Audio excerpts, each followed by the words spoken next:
How did you get how did you discover improv to begin with? Like was there an experience in particular where you saw somebody make improv, or how was the discovery process for you? I have no idea. I'm 46 years old, and so trying to get into my head as like an 18-year-old is kind of hard. But I imagine it was something like that. So you were 18 Um, years old when you decided, "Oh, I want to try this thing for the yeah, first and time." but here's the thing. I auditioned that year, freshman year, for my college group, and I didn't get in. Mhm.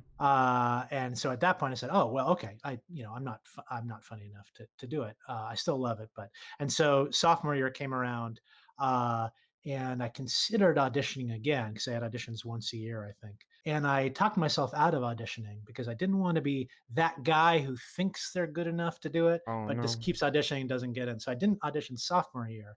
And then junior year, I'd seen enough shows and I really wanted to do it. So I decided, okay, I'll try again. And I did get in junior year. So that was 1994, I guess. So that's where I count the beginning of my improv career.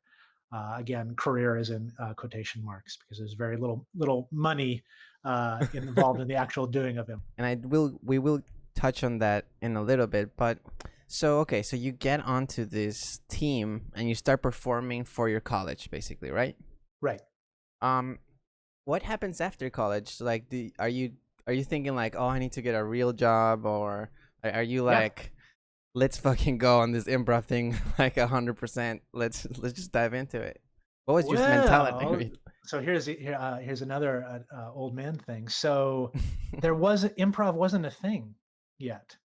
I loved doing improv in college. I did improv and a cappella in college. And Right.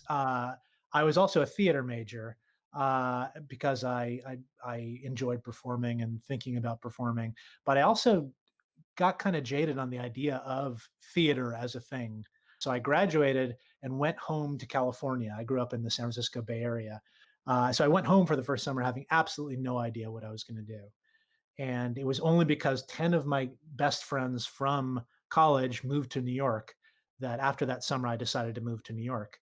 And there wasn't improv in New York. There was improv in New York, but in the sense that there like you could look in Time Out magazine was a magazine that people had listings for theater Mhm. events, and when that came out, I forget if it was every week or every month.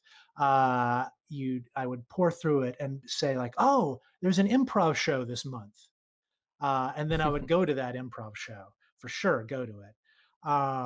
So the idea of like, oh, I'm going to be an improviser was not really a thing when I started, Mhm. and that's also when the UCB four, as they call them, the founding four members who moved to New York City to start something.